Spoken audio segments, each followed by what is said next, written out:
Hello and welcome everyone. Thank you very much for tuning in. This is a screencast-o-matic presentation and recording for the part of the lesson that has us looking at the role that Iran plays in the Middle East. Before we get started, please let me encourage you to open up to today's lesson if you haven't done so already, and get ready to fill out the section that corresponds with this particular part. Remember that your task here is to answer the key concept questions that happen to appear, and please do your best to be detailed in your answers that you provide. Additionally, please be advised that you can replay any part of this presentation or recording for detail and clarity later. So let's go on and get started. The US versus Iran. Why we've been in conflict for 40 years and where we go from here. Last month, when the US killed Iran's top general, tensions between these longtime foes soared, and the two countries came as close to outright war as they have in their 4-decade-long conflict. Major General Qasem Soleimani, who led Iran's elite Quds Force of the Revolutionary Guard, was killed by an American drone that fired missiles into his convoy as it was leaving the airport in Baghdad.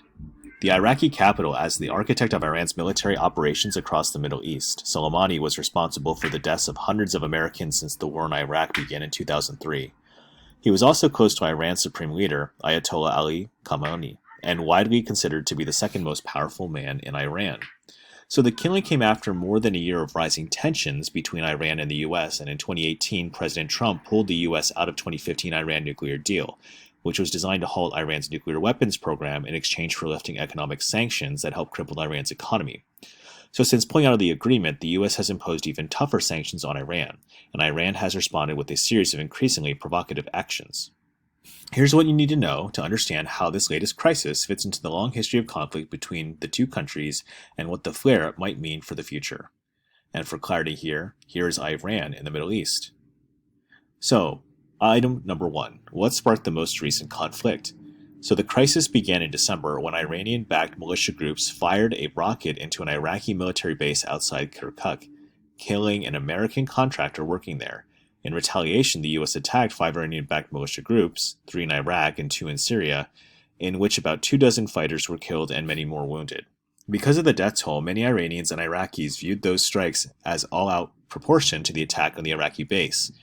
Their outrage sparked large-scale demonstrations in Baghdad, and the protesters, who were largely members of Iranian-backed militias, stormed the American embassy.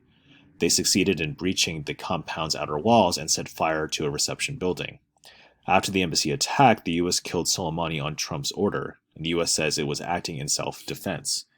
In recent days, he was planning new attacks on American targets, Trump said, but we stopped him. Almost everyone agrees that Soleimani had American blood on his hands, but there's considerable disagreement about the justification for and the wisdom of killing a high-ranking Iranian leader. From Iran's perspective, it is hard to imagine a more deliberately provocative act, says Robert Malley of the International Crisis Group.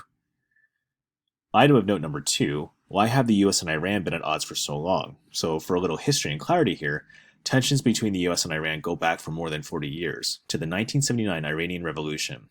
That's when radical Shiite Muslims led the Ayatollah Reza Khamenei overthrew Iran's monarchy and imposed strict Islamic rule on what had been a Western-leaning country and a strong American ally. Then a group of militants seized the U.S. Embassy in Tehran and held 52 Americans hostage for 444 days. The U.S. and Iran have been at loggerheads ever since. Over some of the most past decade, the tensions have focused on fears about Iran was trying to build nuclear weapons in defiance of international agreements. So the U.S. and its allies placed increasingly tough economic sanctions on Iran to punish it and to try to lure it into negotiations.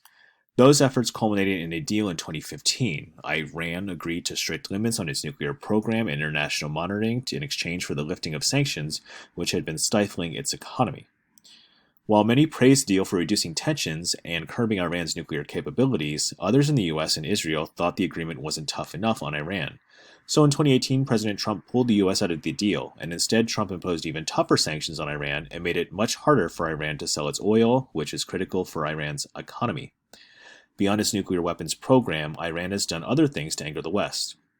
It's funded and armed Shiite militias in Iraq and other militant groups across the Mideast, such as Hezbollah and Hamas, both of which the U.S. considers terrorist organizations.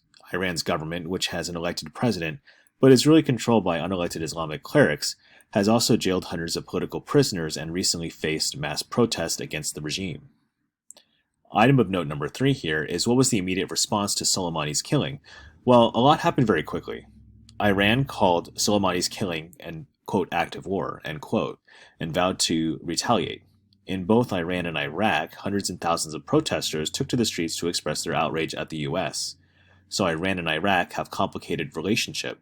They fought a brutal war against each other in the 1980s, but the two mostly Shiite nations have grown closer since a Shiite government took power in Iraq after the US invaded 2003 to oust Iraq's longtime dictator. Within days of Soleimani's death, Iraq's parliament voted to expel U.S. forces from the country, and Iran declared that it will restart uranium enrichment, effectively abandoning its end to the nuclear deal. And American troops were forced to halt operations against the Islamic State, also known as ISIS, in order to focus on protecting themselves from Iranian retaliation. That retaliation came a few days later, when Iranians launched airstrikes at 2 Iraqi bases housing U.S. troops. The U.S. says no Americans were killed. But the result of all this is a situation as volatile as it has been at any point in many recent years. We are at war with the United States, says Iranian General Qasem Soleimani, and we do not consider the conflict with the United States over. Item of note number 4. So what are the implications for the Middle East specifically? In a region already notorious for conflict, Soleimani's killing substantially ratcheted up the tension level. And the situation is particularly delicate for countries like Saudi Arabia and the United Arab Emirates, or the UAE, which sit directly across the Persian Gulf from Iran and have close ties to the US. Their vast oil and commercial infrastructure could be attractive targets for future Iranian attacks. The threat against such sites was made clear last summer when Iran launched a surprise drone and missile attack on 2 oil processing facilities in Saudi Arabia, temporarily cutting the kingdom's oil production in half. Israel, which is surrounded by hostile groups that Iran has long supported, could also be vulnerable to new attacks. The entire region is on edge, and we are in uncharted territory, says Tawfiq Rahim, a Middle East expert at New America, a think tank in Washington, D.C. There is no way to be ready for what comes next, because anything could be a target. Item of note number 5. So what does this all mean for the United States specifically? After a few very tense days in which the United States appeared to be on the brink of outright war with Iran, President Trump backed away from military conflict when no one was killed in the barrage of missiles Iran fired at U.S. troop bases. Instead, Trump said he would impose more economic sanctions on Iran. But experts warned that while the threat of military action has subsided, the possibility of cyber attacks from Iran on U.S. infrastructure or banks remains high. Cyber attacks give the Iranians more room in the event that they want to engage in a further response, says Jamil Jafir, the executive director of the National Security Institute at George Mason University's Law School. While President Trump repeated his pledge that Iran will not be allowed to develop a nuclear weapon, one result of the crisis seems to be the final collapse of the nuclear deal and any possibility of negotiating a new, tougher deal. Any chances for American diplomacy with Iran are dead for the duration of the Trump presidency, if not longer, says Barbara Slavin, who directs the Future of Iran initiative at the Atlantic Council in Washington, D.C.